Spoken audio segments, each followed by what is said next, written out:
चलो क्या हाल चाल, उम्मीद है बढ़िया होगा। तो शुरू करते हैं आज की क्लास। तो अभी तक बता दूं आप लोग को जरा एक बार रिकैप कि अब तक 4 क्लासेस हमारी हो चुकी हैं। जिन लोगों ने नहीं देखी है एक बार जाके देख लें, रिक्वेस्ट है। क्योंकि अगर आप यहाँ से देखते हो वैसे दिक्कत तो कुछ होगी नहीं, बट अगर आप पीछे वाली क्लास देख लोगे तो आपको अंडरस्टैंडिंग हो जाएगी कि हम क्या पढ़ रहे हैं, कितना पढ़ रहे हैं, क्या करना है, इस सब के बारे में आपको आइडिया हो जाएगा। ठीक है, तो उम्मीद करता हूँ यहाँ से मान के चलता हूँ कि आपने पीछे की 4 क्लासेस देख ली हैं। ठीक है, और बढ़ते हैं आज की क्लास पे। तो आज हम कुछ बात करेंगे इंग्लिश के लेसन 2 के साथ, फ्यू कंसेप्ट ऑफ इंग्लिश, यानी इंग्लिश की कुछ मूलभूत बातें। ठीक है, तो शुरू करते हैं लेसन 2 के साथ। तो उम्मीद करता हूँ आप लोग को मजा आ रहा होगा, तो बने रहिए वीडियो में। और एक बार यार लाइक कर दीजिए, शेयर कर दीजिए और सब्सक्राइब कर दीजिए चैनल को अगर आपने अब तक नहीं किया है तो। ठीक है, और दोस्तों, भाई बहनों और गर्लफ्रेंड के साथ में शेयर कर लीजिए ताकि वो लोग भी सीख पाएं। तो शुरू करते हैं आज की क्लास लेसन 2 के साथ। बढ़ते हैं जरा आगे और देखते हैं क्या पढ़ना है आज के कोर्स कंटेंट में हमें। तो बात कर दूं तो जो पढ़ना है हमें इसके अंदर लेसन 2 के अंदर, भाई लेसन 2 का नाम आपको दिख रहा है ऊपर पे, क्या नाम है दोस्त? फ्यू बेसिक ऑफ इंग्लिश, यानी क्या है? फ्यू बेसिक ऑफ इंग्लिश, मतलब अंग्रेजी की कुछ मूलभूत बातें। पढ़ना क्या है देखो, इसके अंदर हम पढ़ने वाले सेंटेंस और उसके टाइप्स पढ़ने वाले हैं, पार्ट्स ऑफ सेंटेंस पढ़ने वाले हैं, सब्जेक्ट टाइप्स पढ़ने वाले हैं, क्या होते हैं, सब्जेक्ट को कर्ता बोलते हैं, फर्स्ट पर्सन क्या होता है, सेकंड पर्सन क्या होता है, थर्ड पर्सन क्या होता है, और सिंगुलर और प्लूरल का कंसेप्ट क्या है ये पढ़ेंगे। उसके बाद पढ़ेंगे use of this, that, these, those का पढ़ेंगे।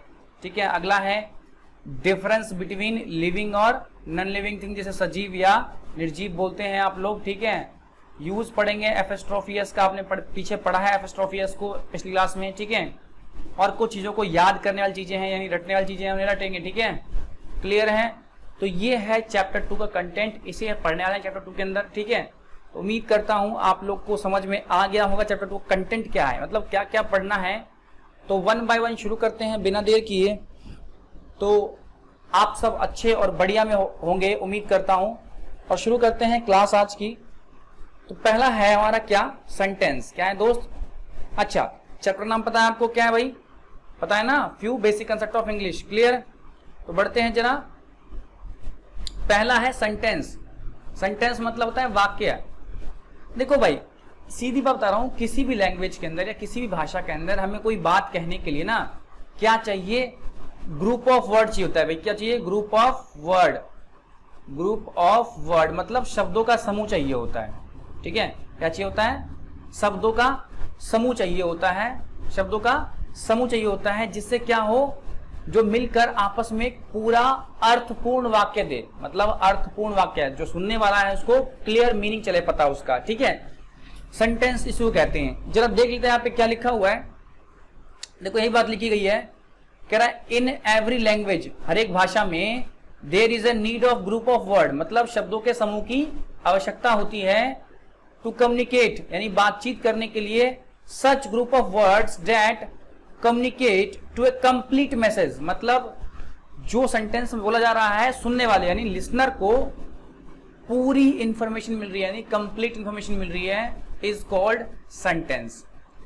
सीधी बात समझो कि भाई उस सेंटेंस क्या होता है? ये क्या होता है? ग्रुप ऑफ वर्ड्स होता है, मतलब शब्दों का समूह होता है। पहली बात तो क्लियर, सेंटेंस क्या? शब्दों का समूह। दूसरी बात, जो बोल रहे हैं ना, जो सुनने वाला है उसको क्या चले, पूरा मीनिंग मिले, मतलब पूरा समझ जाए वो क्या बोल रहे हैं। ऐसे शब्दों के समूह को क्या कहते हैं? सेंटेंस कहते हैं। हिंदी में देखो ये लिखा हुआ है। ठीक है, मैं हिंदी पे ज्यादा जोर नहीं दे रहा हूं यहाँ पे। ठीक है, आप लोग अगर दिक्कत हुआ करना तो बीच में वीडियो पॉज करके और पढ़ लिया कीजिए। ठीक है, क्योंकि हम यहाँ पे इंग्लिश सीखने की कोशिश कर रहे हैं, लेकिन हाँ समझ में हम लोग को हिंदी में आता है, क्योंकि यार हम लोग इंडिया से हैं और हिंदी भाषी हैं, तो इसलिए लिखा हुआ था कि आप समझ जाओ हिंदी में, लेकिन आपको याद रखना है और पढ़ना इंग्लिश में। क्लियर? उम्मीद करता हूं आप लोग समझ रहे होगे। ठीक है, चलो। कह रहा है हर भाषा में कुछ भी कहने या लिखने के लिए शब्दों के समूह का प्रयोग होता है। क्लियर? शब्दों का वह समूह जिससे किसी बात का भाव पूर्णतः, मतलब जो बोल रहा है उसका मीनिंग क्लियर है, स्पष्ट हो, उसे वाक्य कहते हैं। बताया मैंने आपको क्या कहते हैं?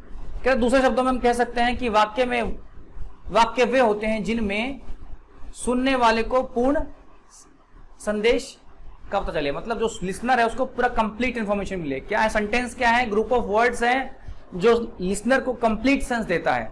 क्लियर, आगे बढ़ते हैं, एग्जाम्पल लेते हैं एक छोटा सा, ठीक है।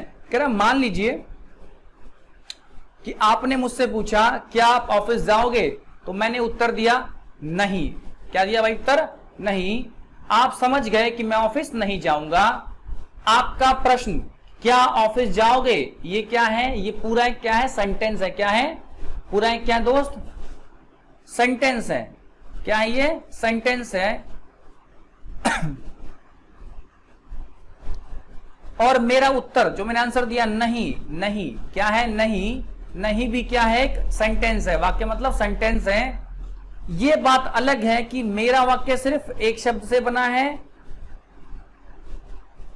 जबकि कई शब्दों से बना नहीं है। मतलब क्या है, जो मेरा वाक्य है सिर्फ एक शब्द से बना है, कई शब्दों से नहीं। क्लियर है।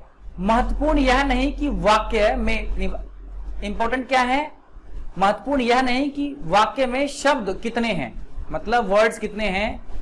इंपॉर्टेंट क्या है, महत्वपूर्ण मतलब इंपॉर्टेंट। इंपॉर्टेंट क्या है कि कहे गए वाक्य द्वारा जो मैसेज है यानी संदेश है वो क्लियर यानी पर्याप्त, यानी पर्याप्त को कहते हैं इंग्लिश में सफिशिएंट है या नहीं, सफिशिएंट है या नहीं।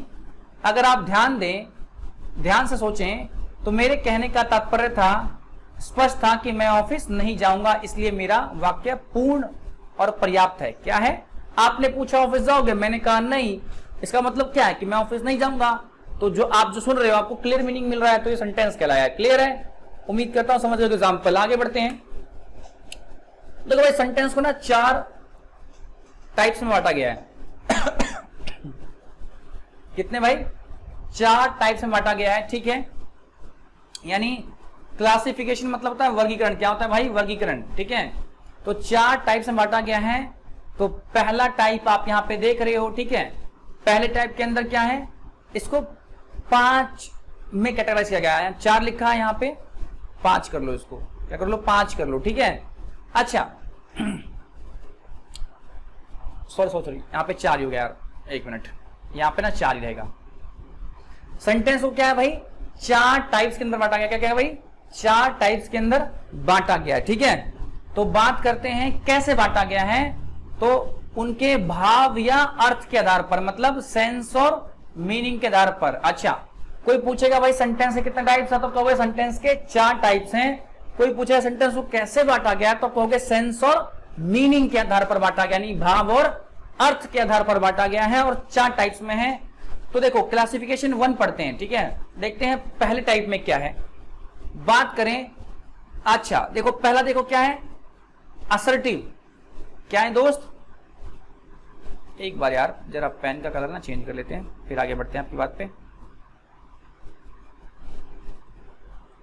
पहला क्या है, असर्टिव, ठीक है। असर्टिव क्या होता है, देखो असर्टिव या डिक्लेरेटिव सेंटेंस बोलते हैं। इसमें क्या होता है, हिंदी में बोलते हैं स्वीकारात्मक या कथनात्मक।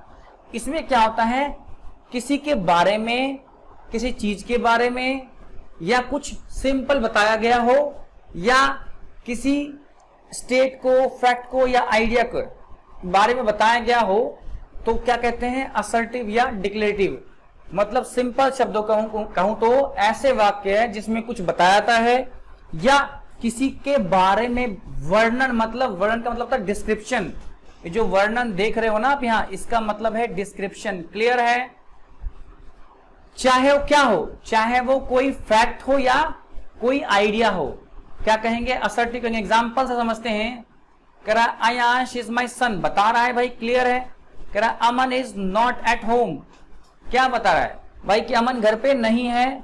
कह रहा है अर्नवी डजंट गो स्कूल। अब अर्नवी को क्या कर रहा है, डिस्क्राइब कर रहा है, बता रहा है अर्नवी के बारे में कि अर्नवी स्कूल जाती है। कह रहा है मॉम स्कोल्ड्स मी, स्कोल्ड मतलब डांटना धमकाना, ठीक है। मी मतलब क्या है, मम्मी मुझे डांटती है। तो कह रहा ऊपर दिए गए वाक्य में किसी बात का वर्णन है। क्या है, वर्णन है। समझ रहे हो बात को। चलो आगे बढ़ते हैं। सेकंड है इंटरोगेटिव। इंटरोगेटिव मतलब प्रश्नवाचक वाक्य है जिसमें क्वेश्चन पूछता है, सिर्फ और सिर्फ क्वेश्चन पूछता है सेंटेंस में। क्लियर, कितने हैं, सिर्फ और सिर्फ क्वेश्चन पूछता है, ठीक है। समझ गए, आगे बढ़ते हैं। बात करें sentence which which a question is asked, मतलब जो क्वेश्चन पूछता है। Example, is the one at home, क्या अमन घर पर है, क्वेश्चन है। डू यू प्ले, क्या क्वेश्चन है। इन्हें क्या कहेंगे, इंटरोगेटिव सेंटेंस कहेंगे। आई थिंक आप लोग बात समझ रहे होगे, ठीक है। और ये सेंटेंस अक्सर हम सुनते हैं, क्या करते हैं भाई, अक्सर हम सुनते हैं इसको, ठीक है, अपने आसपास। आगे बढ़ते हैं, अगला है इंपेरेटिव। क्या है इंपेरेटिव, मतलब था आज्ञा सूचक, ठीक है। ऐसे वाक्य है जो आज्ञा, आदेश या प्रार्थना, आज्ञा, आदेश या प्रार्थना, ठीक है।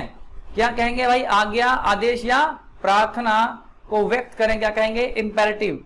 सेंटेंस विचार, विचार यूज टू परमिट, परमिट मतलब क्या होता है, आज्ञा।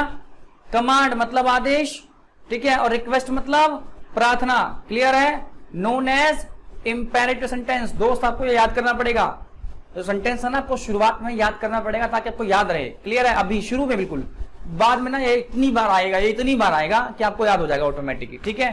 शुरुआत में जितना पढ़ा रहा हूं ना, आपको थोड़ा सा इसको ना अच्छे समझना है, थोड़ा लर्न करना है और क्लियर रिवाइज करते रहना कंटिन्यू। देखो लर्न करने का मेरा सिंपल मतलब होता है रटना नहीं, रिवाइज करना डे बाय डे। मैं क्लियर कर दूं यहाँ पे, मेरे याद करने का मतलब है सिर्फ एंड सिर्फ रिवाइज करना, रटना नहीं, ठीक है। हाँ, जहां कुछ चीजें रटने वाली हैं इंग्लिश के अंदर तो उनको रट भी लेंगे, क्लियर है। जरा देखते हैं एग्जाम्पल, समझते हैं। कह रहा है सिट देयर, सिट देयर क्या है, ऑर्डर है, आदेश है। कह रहा है लेट मी गो, क्या कर रहा है, मुझे जाने दो, मतलब प्रार्थना कर रहा है, भाई मुझे जाने दो। तो कह रहा है पहले वाक्य में क्या है, आदेश, जबकि दूसरे वाक्य में क्या है, रिक्वेस्ट, ठीक है। और आगे और डेप्थ में पढ़ेंगे किसमें, इंपेरेटिव वाले चैप्टर में, किसमें, इंपेरेटिव वाले चैप्टर में, क्लियर है। आगे बढ़ते हैं, अगला है एक्सक्लेमेटरी सेंटेंस। कल पढ़ा था हमने, इसको कहते हैं विस्मयादिबोधक। कह रहा है इसमें क्या होता है, अचानक से उत्पन्न हुई सडन फीलिंग, सडन फीलिंग को दिखाते हैं, चाहे वो खुशी का हो, दुख का हो, हैरानी का हो या डर का हो, clear. Sentence which are use to express, sentence which are use to express मतलब दिखाने के लिए, क्या, सडन मतलब अचानक, क्या, इमोशन मतलब फीलिंग, सच एज किस तरह के इमोशन, जॉय मतलब खुशी, ठीक है, ग्रीफ मतलब दुख, शॉक मतलब क्या, हैरानी, फियर मतलब डर। अच्छा, जैसे वो, ये आपको याद करने को कहा गया था, ठीक है, गजब या बहुत बढ़िया, थैंक गॉड भगवान का शुक्र है, ठीक है। ये क्या है, अचानक से उत्पन्न हुई फीलिंग है, कहता ना गजब भाई साहब क्या शॉट मारा है रोहित शर्मा ने, क्या बोलते ना, भगवान का शुक्र है बाल बाल बच गए, ठीक है, ठीक है। ओके आगे बढ़े, हाँ चलो।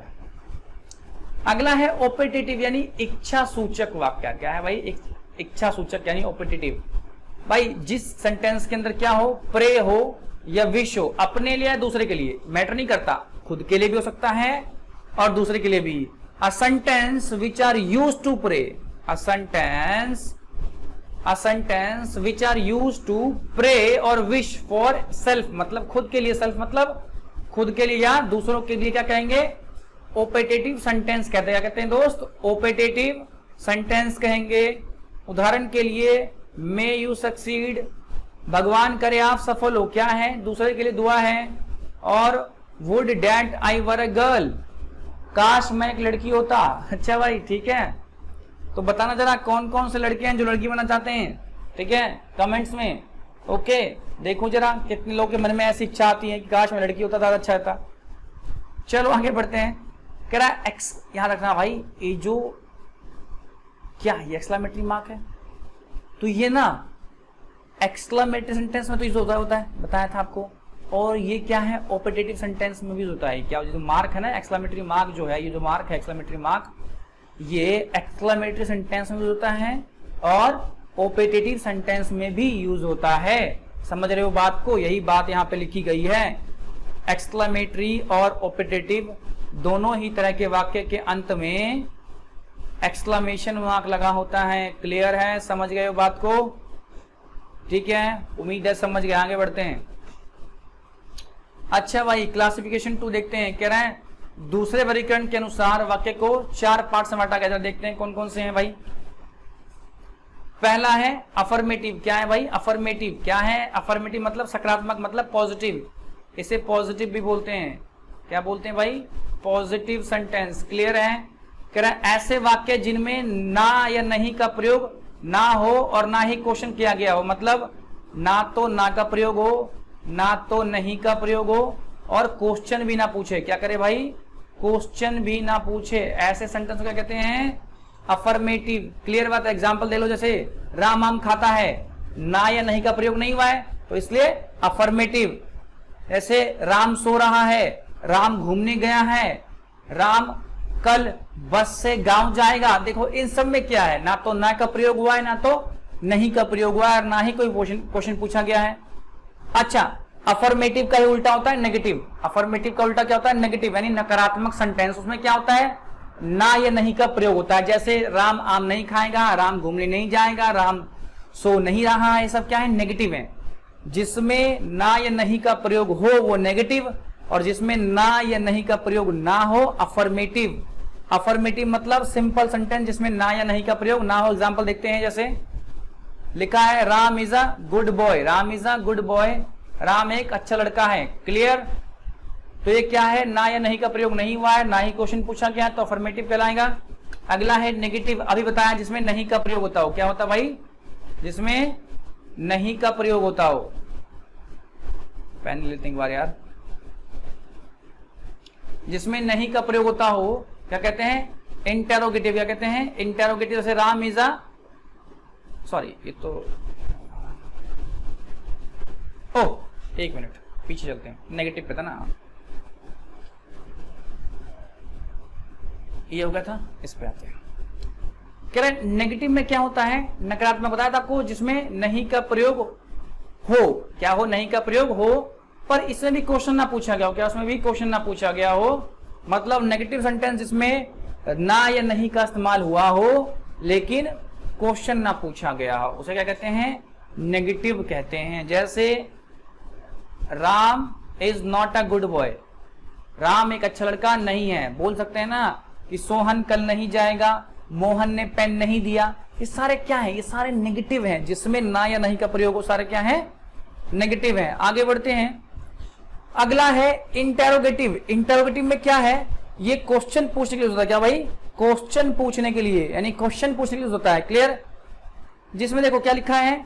ऐसे वाक्य जिनमें नहीं का प्रयोग ना हो। क्या हो? नहीं का प्रयोग ना हो। याद रखना, इंटेरोगेटिव में नहीं का प्रयोग नहीं करना है, और सिर्फ क्वेश्चन पूछा। क्या? सिर्फ प्रश्न पूछा होगा जिसमें नॉट का इस्तेमाल ना हुआ हो। नो और नॉट का इस्तेमाल ना हुआ हो, ओनली क्वेश्चन आस्क किया गया हो, इंटेरोगेटिव कहते हैं। कह रहा है is Ram a good boy. देखो सिर्फ क्वेश्चन पूछा गया है। क्लियर? राम एक अच्छा लड़का है, क्वेश्चन है। ठीक है? Question mark. क्लियर है? अगला जो है वो है नेगेटिव इंटेरोगेटिव। क्या है दोस्त? Negative interrogative. देखो नेगेटिव का मतलब क्या होता है? नो या नॉट लगा हो, नो या नॉट लगा हो, और इंटेरोगेटिव का मतलब क्या हो? क्वेश्चन पूछा गया हो। क्या हो? क्वेश्चन पूछा गया हो। देखो जिस सेंटेंस के अंदर नहीं का प्रयोग भी हो, क्या हो? नहीं का प्रयोग भी हो, और प्रश्न भी पूछे, यानी नो या नॉट का इस्तेमाल भी हो और क्वेश्चन भी पूछता हो, ऐसे सेंटेंस को नेगेटिव सेंटेंस कहते हैं। जिस सेंटेंस के अंदर नो या नॉट का यूज हुआ हो और क्वेश्चन पूछ रहा, उसे क्या कहते हैं? नेगेटिव इंटरोगेटिव सेंटेंस कहते हैं। एग्जांपल के लिए अगर is Ram not a good boy. क्या? देखो क्वेश्चन पूछ रहा है, क्या राम एक अच्छा लड़का नहीं है? क्वेश्चन ही पूछ रहा है और नहीं भी लगा हुआ है, तो क्या कहेंगे? Negative interrogative. ठीक है दोस्त, आज की क्लास यहीं छोड़ते हैं। ठीक है, अगली क्लास में बात करेंगे क्या? सेंटेंस और उनके पार्ट की। सेंटेंस और उसके पार्ट की कि भाई सेंटेंस के कितने पार्ट होते हैं, क्या होता है, ये बात करेंगे कल क्लास में। उम्मीद करता हूं आज की क्लास आपको मजा आया होगा पढ़ने में। ठीक है, और मजा आया है तो इस वीडियो को लाइक कर दें, शेयर कर दें, सब्सक्राइब कर दें। ठीक है, और सभी के साथ इस वीडियो को शेयर करें। दोस्तों, भाई बहन, गांव वाले, पड़ोसी, चाचा ताऊ, फूफा चाची, गर्लफ्रेंड, सबके साथ शेयर कर दें। ठीक है, ताकि वो लोग भी पढ़ लें। ठीक है, आपके साथ साथ